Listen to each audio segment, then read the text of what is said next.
Morning, ladies and gentlemen. After the fabulous speech by Mr. Jim Page, I would request our next mentor of this day, Mr. Ashu Joshi. Mr. Ashu Joshi, please, can I request you to please come forward on stage and take a seat. Friends, when we thought of having an option about why we are going to have this conference in Atlanta, let me remind you there are a couple of things to tell you. First one is Atlanta, they say it is Atlanta from ashes. Why? Because Atlanta is the only city in the United States who got survived in civil war. 400 buildings who was completely destroyed in civil war. But despite of having received this thing, Atlanta is is a business hub and is grown to one of the busiest airport or busiest international hub. In India, you might not find a good sort of water, drinking water, but you will definitely get to drink Coca-Cola. And Coca-Cola's headquarters in Atlanta. And that is why, because of Atlanta has grown up like this, and the emblem of Atlanta is a phoenix, which is why it is called as Atlanta from ashes. And no doubt, like Jim Rich just now said, like Atlanta City has won the competition, the ideas competition for the 2 times. No wonder it is an entrepreneurial hub. So let's not taking much of your time. We will head towards the next session. This is all about Internet of Things. Internet of Things is growing. This is the current market cap of Internet of Things business is $14.4 billion, which is almost 3 times from the economy of the United States. And it is expected by 2020, 20 billion devices are going to come on the Internet. Our today's speaker, Mr. Ashu Joshi. Ashu Joshi is the founder and CEO of Moventure. Moventure is an IoT application development company. Before Mr. Ashu Joshi founded this company in 2006, and prior to founding Moventure, he was associated with Cisco Systems.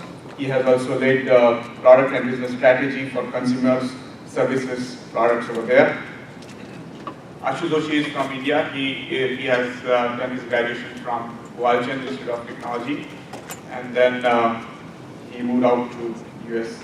And now, not taking much of your time, I would request Mr. Ashu Joshi to offer his valuable guidance.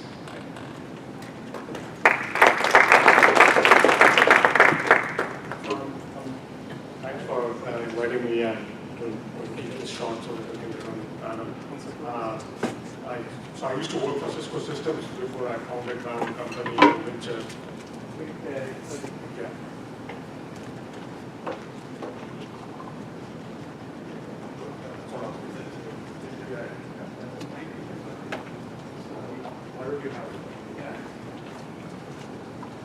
Entrepreneurship is all about leadership, and leadership is all about realization of time and intuition, and for that you need to have a study of yourself and your surrounding. Today's session is going to be a group discussion which is related to entrepreneurship, Internet of Things, and big data. You know what, David Duran, the quality specialist, once said, in God we trust, all others should bring data.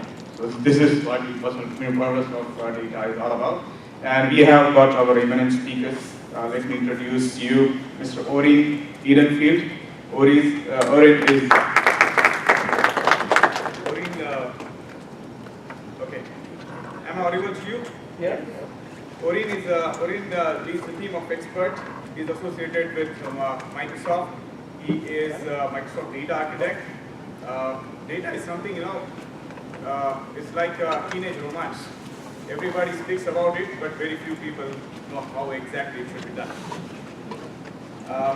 Orin pushed the envelope to meet those goals, and he has over a decade of experience with data, analyzing it, wrangling it, curating it, and Orin also have created and lead the global team across the US, Canada, UK, and in India.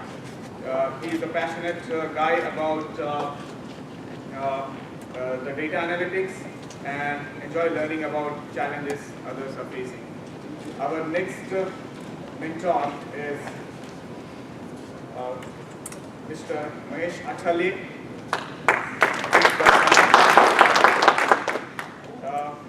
Mr. Athale has entrepreneurial experience of more than 25 years. They say that if you want to create the future, the best way is to, if you want to predict the future, the best way is to create it. And Mr. Athale is going to give emphasize on how to create future, what are the entrepreneurship qualities and all about. He is a global IT transformation mentor, and then as senior client partner at UST Global, helping clients to drive strategic technology initiative including digital transformation, robotics, automation, processing, application and product customization, cloud, and so many things. In the past, he has been associated with Spansion. He has worked there as a senior vice president of client services. Well, they say that if you want to convince a girl, you need to make her laugh. And if you want to convince, if you want to convince a customer, you need to make him smile. So, Mahesh is going to provide his guidance on all of these things like customer satisfaction. He has industrial experience related to financial services, automotive related retail, and logistic clients in US, Europe, and Asia Pacific. So I would welcome all the mentors of the day, and I would request them to proceed with the group discussion. Thank you so much. So yeah, my name is Ashish Joshi, and I have a small software startup which I'm starting, so I can give you perspective on what does it take to start a company from a very different perspective, not very well. Specialize in building software for Internet of Things. You're a software-only company. Assuming that I'm audible all the way to back, so you want to do my and prior to founding my company, Venture stands for With the Future. I used to work for Cisco Systems, and I led their product development for Internet of Things. So I spent about 8 years building all kinds of applications for all kinds of customers globally, and left them in 2014 to start working on things. So, I have a different kind of experience, not leading a starting company, but I was an entrepreneur past and in services industry. Are you able to hear? Okay. So, I started my company 25 years back and moved into services industry and started helping clients succeed. So I have a different kind of experience than what you guys have of these entrepreneurs. But important part is from a leadership perspective and what is happening around us, whether it is in artificial intelligence, machine learning, and how it is impacting. The main point for a startup organization, for people like you, how the major changes happen. We'll talk about it. And yeah, let me know if you can't hear me in the back as well. So I work for Microsoft. I work with a lot of startup companies, particularly in the healthcare space. And I focus just on data, machine learning, and AI. And yeah, I don't really have the startup entrepreneur kind of background either, but I do have a lot of experience when it comes to having an idea, using that intuition and that gut feeling, and then going to leaders, whether it's at my organization or at a company that I'm trying to help, and basically laying the groundwork for why this is valuable and why this is a good idea. Using big data sometimes just going from that intuition and so forth. But yeah, that's kind of my background. I worked for an audit analytics company prior to Microsoft. Also spent a year doing consulting work. Yeah, I'm happy to be here and help in the way I can. Just to start the conversation, I wanted to show of hands. How many of you have used voice recognition or speech recognition? How many of you have used Siri or Google Assistant? So more than Cortana? Yeah, oh, Microsoft, of course, Cortana. No, that's right. You know, everyone has to be inclusive. The main point is, more than, if I would have asked this question 10 years back, probably the answer would have been different. Today, 80% of us are part of the user of artificial intelligence. We are intelligent, but we are also using artificial intelligence as applications, or we are using machine learning. Some or the other way, applications are being, or AI and machine learning is part of our life. And sooner or later, I know Jim is going to talk about future and other things. Everything is going to get connected. While the intuition is important part, machines are developing faster. And as a startup organization, what are key important factors? What we have to see is this whole revolution that is happening. We have to also learn from history. Look at what happened during the industry revolution. During the second, third, or fourth, and now the fifth part. We are in that phase, part of that fourth and fifth.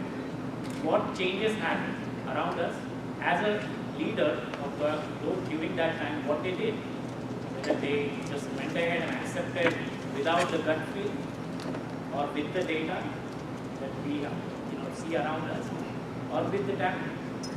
So these are three fundamental things any leader of an organization, whether you start your own business or you run an organization, you need. Like one of the, Google's AI lab in charge, Dr. P.P. she mentions three important points from her experience. She was a Stanford professor. She says, important part is data.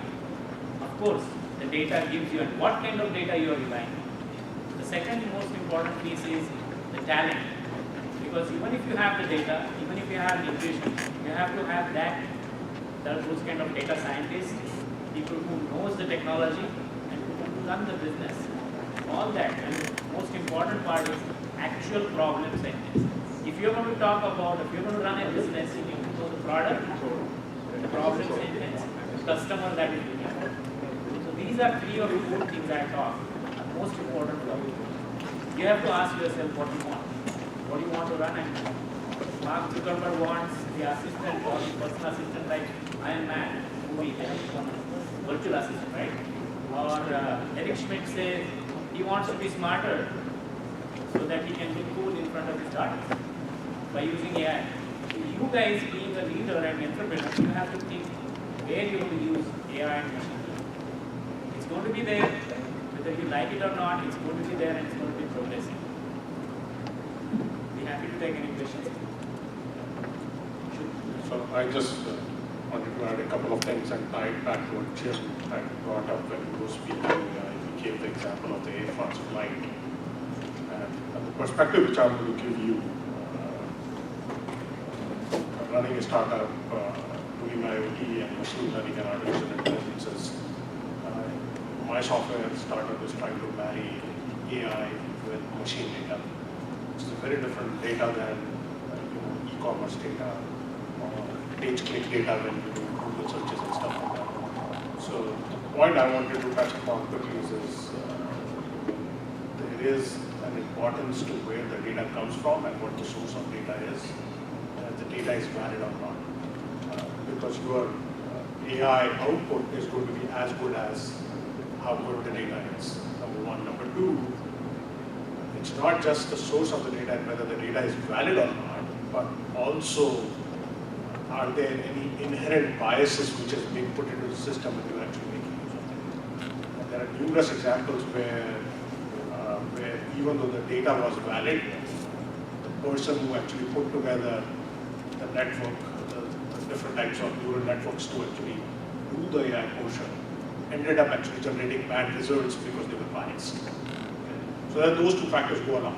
But I wanted to just emphasize the importance of valid data in any kind of project or opportunity, even running a startup. Right? How do you go make sure that the data is actually the right data? That's very important. I don't have an answer, but you have to go and always ask, is this the right data I'm getting? So in the case of that Air France example, just to go back to the example which Jim gave, it was machine data coming back. But how do you know that that machine data is right? So that's an extremely important part of whatever we do, which is data-based. And that's why division prevails in many cases, because it can go against you, it can help you make sure that the data is right. So be very, very cautious where the data is coming from. Question the source of the data, validity of the data before you jump to the conclusions. That's a. Anybody hear me? Yeah, that's a very great point. And I was just going to add to that again, because I help healthcare customers a lot. I've seen cases where you can use machine learning and image recognition to identify things like cancer cells. And I've seen cases where the overall theme here is that we can use these technologies not to replace, but to help augment. And maybe that is a bad way to look at it, but enhancing what we can do as humans, I think, is a great use of the technologies. Where a typical doctor might be able to look at let's just say, for example, 100 MRI scans of somebody and or various people, and be able to identify specific cancer cells. They might be able to get to 100 a day.